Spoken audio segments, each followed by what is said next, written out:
Hello दोस्तों, नमस्कार। कैसे हैं आप सभी। Librarian test number 9, 15 most important question है साथियों, तो वीडियो को एंड तक देखते रहना है। और आज हम 15 मोस्ट इंपॉर्टेंट क्वेश्चन के बारे में चर्चा करेंगे, ठीक है। अगर चैनल को सब्सक्राइब नहीं किया तो सब्सक्राइब और बेल आइकन प्रेस कर देना है, जिससे हर दिन शाम 8 बजे आपको लेटेस्ट वीडियो मिलता रहे, ठीक है।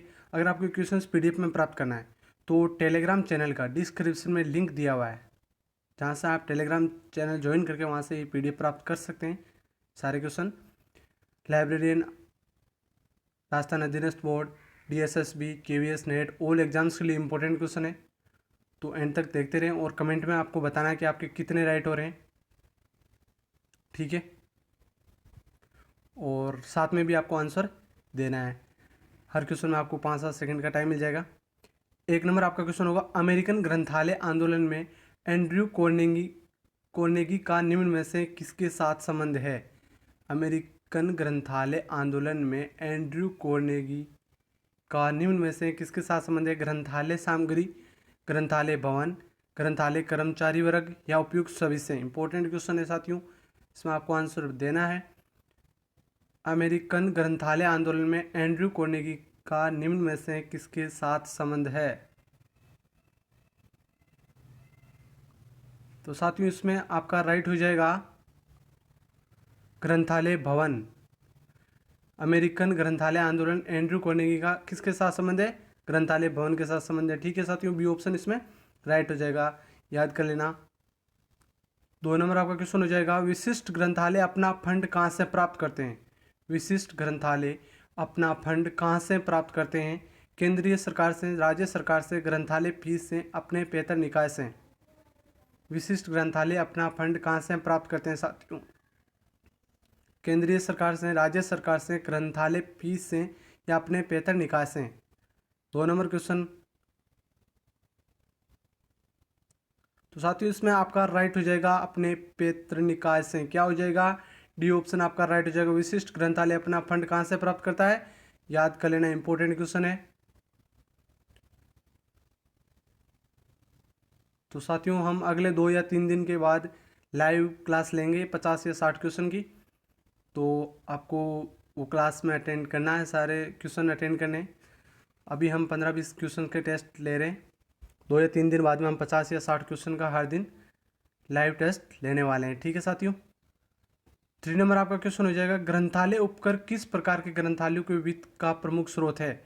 ग्रंथालय उपकर किस प्रकार के ग्रंथालयों के वित्त का प्रमुख स्रोत है। सार्वजनिक ग्रंथालय, राष्ट्रीय ग्रंथालय, विशिष्ट ग्रंथालय या शैक्षणिक ग्रंथालय। ग्रंथालय उपकर किस प्रकार के ग्रंथालयों के वित्त का प्रमुख स्रोत है। सार्वजनिक ग्रंथालय, राष्ट्रीय ग्रंथालय, विशिष्ट ग्रंथालय या शैक्षणिक ग्रंथालय। कौन सा राइट होगा। इंपॉर्टेंट क्वेश्चन है साथियों, ग्रंथालय उपकर किस प्रकार के ग्रंथालयों के वित्त का प्रमुख स्रोत है। तो आपको याद कर लेना है सार्वजनिक ग्रंथालय। ये ऑप्शन राइट हो जाएगा साथियों इसमें, ओके। अगला क्वेश्चन हो जाएगा 4 नंबर, राजस्थान विश्वविद्यालय ग्रंथालय किस श्रेणी के अंतर्गत आता है। राजस्थान विश्वविद्यालय ग्रंथालय किस श्रेणी के अंतर्गत आता है। सार्वजनिक ग्रंथालय, राष्ट्रीय ग्रंथालय, विशिष्ट या शैक्षणिक ग्रंथालय। कौन सा राइट होगा, इंपॉर्टेंट क्वेश्चन है साथियों। राजस्थान विश्वविद्यालय ग्रंथालय किस श्रेणी के अंतर्गत आता है। तो इसमें आपका साथियों राइट हो जाएगा शैक्षणिक ग्रंथालय।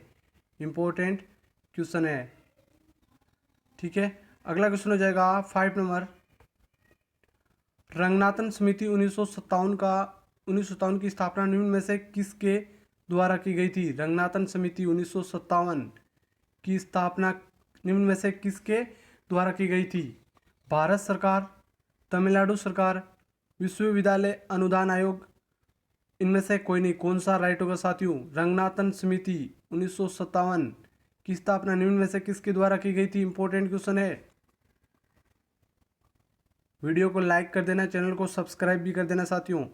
रंगनाथन समिति 1957 की स्थापना निम्न में से किसके द्वारा की गई है। तो इसमें आपका राइट हो जाएगा विश्वविद्यालय अनुदान आयोग, UGC के द्वारा 1957 में की गई थी साथियों। UGC को 1953 में गठन हुआ था और राजस्थान रंगनाथन समिति 1957 की स्थापना UGC के द्वारा की गई थी, ठीक है। अगला क्वेश्चन हो जाएगा 6 नंबर, संसाधन सहभागिता की अवधारणा निम्न में से किसको ध्यान में रखते हुए की गई है? संसाधन सहभागिता की अवधारणा निम्न में से किसको ध्यान में रखते हुए की गई है साथियों? सूचना विस्फोट, आर्थिक अवरोध, सूचना की आवश्यकताओं का जटिल होना, उपयुक्त सभी। तो कौन सा राइट होगा साथियों? संसाधन सहभागिता की अवधारणा निम्न में से किसको ध्यान में रखते हुए की गई है?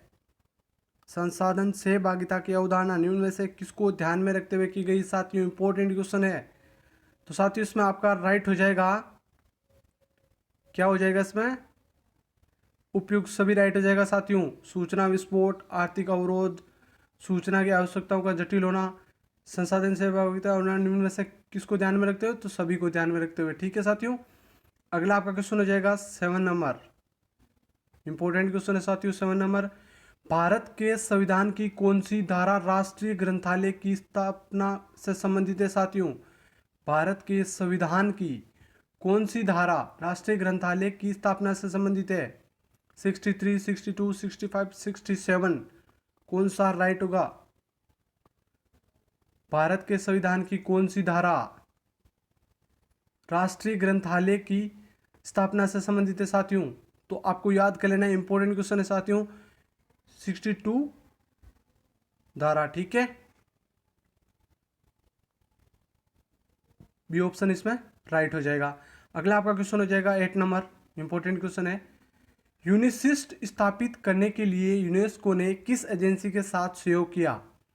यूनिसिस्ट स्थापित करने के लिए यूनेस्को ने किस एजेंसी के साथ सहयोग किया? इंपॉर्टेंट क्वेश्चन है साथियों, यूनिसिस्ट स्थापित करने के लिए ICSU, FID, ILA, इफ्ला कौन सा राइट होगा साथियों? यूनिसिस्ट स्थापित करने के लिए यूनेस्को ने किस एजेंसी के साथ सहयोग किया? तो साथियों इसमें आपका राइट हो जाएगा ICSU के साथ सहयोग किया था। तो ICSU क्या है इसके बारे में जान लो आप, फुल फॉर्म क्या है, कब गठन हुआ था, मुख्यालय कहाँ है, पूरी जानकारी आपको जान लेना है साथियों। तो ICSU की फुल फॉर्म लिख लेना आप, international council of scientific unions. क्या, एक बार और बोल रहा हूँ, लिख लेना, international council of scientific unions. ठीक है साथियों, और इसका गठन कब हुआ था? तो आपको लिख लेना है 1931 में। ठीक है साथियों, 1931 ईस्वी में। और मुख्यालय कहाँ है? Paris, France. पेरिस, फ्रांस, ये आपको याद कर लेना है साथियों। UCSU, international council of scientific unions, ICSU। ठीक है साथियों, 1931 में गठन, पेरिस, फ्रांस में मुख्यालय। यूनिसिस्ट की स्थापित करने के लिए यूनेस्को ने इस एजेंसी का सहयोग किया था साथियों। ठीक है, और फिड के बारे में आपको मैं बता देता हूँ, फिड की फुल फॉर्म क्या है, लिख लेना, international federation for information and documentation. ठीक है साथियों, और इसकी स्थापना भी आपको याद कर लेना है 1895 में। ठीक है, और ये 2002 में इसको भंग कर दिया था साथियों। ठीक है साथियों, 2002 में फिड को, FID को भंग कर दिया था, और 1895 में स्थापना हुई थी। और इसकी फुल फॉर्म आपको मैंने बता दिया, international federation for information and documentation. ठीक है, तो इफ्ला के बारे में और जान लेते हैं, और ILA के बारे में जान लो। ILA क्या है? इंडियन लाइब्रेरी एसोसिएशन साथियों। इंडियन लाइब्रेरी एसोसिएशन की स्थापना 13 सितंबर 1933 में स्थापना। ठीक है, और कोलकाता में। और इफ्ला के बारे में जान लेते हैं, तो इफ्ला की फुल फॉर्म लिख लेना है, international federation of library association and institution. ठीक है, और स्थापना भी आपको याद कर लेना है इफ्ला की, 30 सितंबर 1927 में। ठीक है साथियों, 30 सितंबर 1927 में लिख लेना। ओके, अगला आपका क्वेश्चन हो जाएगा 9 नंबर। किस विश्वविद्यालय ने प्रथम पूर्णकालिक विश्वविद्यालय ग्रंथालय नियुक्त किया? किस विश्वविद्यालय ने प्रथम पूर्णकालिक विश्वविद्यालय ग्रंथालय नियुक्त किया? दिल्ली विश्वविद्यालय, मद्रास विश्वविद्यालय, कोलकाता विश्वविद्यालय या पंजाब विश्वविद्यालय, कौन सा राइट होगा? इंपॉर्टेंट क्वेश्चन है। पूर्णकालिक विश्वविद्यालय ग्रंथालय नियुक्त किया था, प्रथम पूर्णकालिक, कौन सा राइट होगा इसमें? तो साथियों इसमें आपका राइट हो जाएगा मद्रास विश्वविद्यालय, बी ऑप्शन राइट हो जाएगा इसमें, ठीक है। और अगला आपका क्वेश्चन हो जाएगा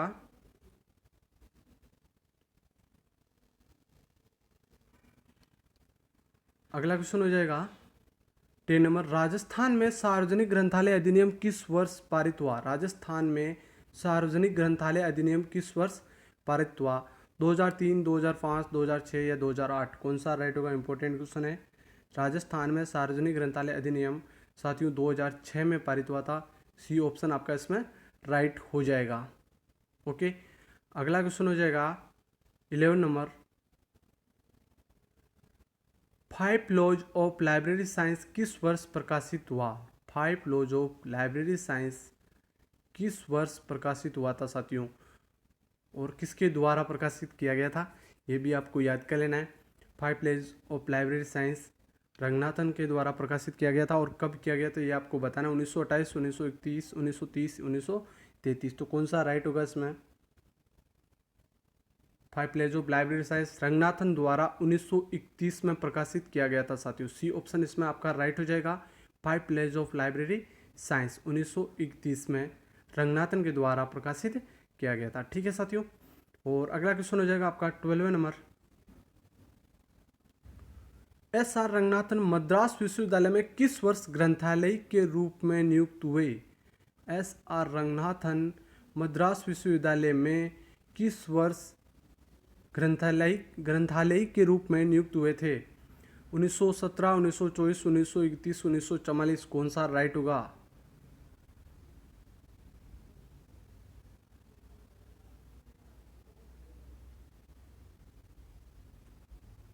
साथियों कौन सा राइट होगा इसमें? जल्दी से आंसर दें। तो साथियों इसमें आपका राइट हो जाएगा 1924, क्या हो जाएगा? बी ऑप्शन इसमें राइट हो जाएगा। एस.आर. रंगनाथन मद्रास विश्वविद्यालय किस वर्ष ग्रंथालय के रूप में नियुक्त हुए? तो 1924 याद कर लेना साथियों, ठीक है, 1924 से 1944 तक, ओके। अगला आपका क्वेश्चन हो जाएगा, संसाधन सहभागिता निम्न में से किस क्षेत्र में संभव नहीं है? संसाधन सहभागिता इंपॉर्टेंट है। संसाधन सहभागिता निम्न में से किस क्षेत्र में संभव नहीं है? ग्रंथालय कार्यों में, ग्रंथालय सामग्री में, ग्रंथालय सेवाओं में या ग्रंथालय पाठकों में? संसाधन सहभागिता निम्न में से किस क्षेत्र में संभव नहीं है?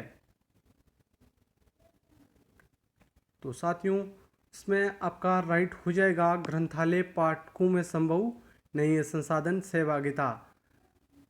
ग्रंथालय कार्यों में, ग्रंथालय सामग्री और ग्रंथालय सेवाओं में संसाधन सहभागिता संभव है साथियों, ठीक है, आपको याद कर लेना, इंपॉर्टेंट क्वेश्चन है। अगला क्वेश्चन हो जाएगा, विस्तार सेवा किस प्रकार ग्रंथालय की प्रमुख विशेषता है? विस्तार सेवा किस प्रकार के ग्रंथालय की प्रमुख विशेषता है? सार्वजनिक, राष्ट्रीय ग्रंथालय, विश्वविद्यालय या शैक्षणिक ग्रंथालय, कौन सा राइट होगा इसमें साथियों? आपको कमेंट में बताना है और लास्ट में आपको बताना है आपके कितने राइट हो रहे हैं।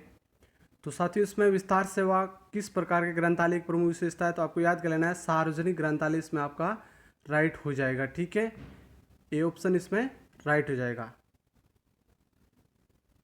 सार्वजनिक ग्रंथालय, विस्तार सेवा सार्वजनिक ग्रंथालय की प्रमुख विशेषता है। और अगला आपका लास्ट क्वेश्चन हो जाएगा, विश्वविद्यालय अनुदान आयोग किसके उन्नयन हेतु सहायक है? विश्वविद्यालय अनुदान आयोग किसके उन्नयन हेतु सहायक है? इंपॉर्टेंट है। प्राथमिक शिक्षा, उच्च शिक्षा, माध्यमिक शिक्षा या दूरस्थ शिक्षा? विश्वविद्यालय अनुदान आयोग किसके उन्नयन हेतु सहायक है? इंपॉर्टेंट है। प्राथमिक शिक्षा, उच्च शिक्षा, याद कर लेना, ये क्वेश्चन बहुत इंपॉर्टेंट क्वेश्चन है साथियों। तो इसमें आपका राइट हो जाएगा उच्च शिक्षा, ठीक है, बी ऑप्शन इसमें राइट हो जाएगा साथियों। चैनल को सब्सक्राइब नहीं किया तो सब्सक्राइब और बेल आइकन प्रेस जरूर कर देना, जिससे हर दिन शाम 8 बजे आपको लेटेस्ट वीडियो चैनल पर मिलता रहे, ठीक है। और अगर आपको ये क्वेश्चन PDF में प्राप्त करना है तो टेलीग्राम चैनल का डिस्क्रिप्शन में लिंक दिया है, वहाँ से आप टेलीग्राम चैनल ज्वाइन करके ये PDF प्राप्त कर सकते हैं। धन्यवाद दोस्तों। अपने फ्रेंड्स के साथ शेयर ज़रूर करें।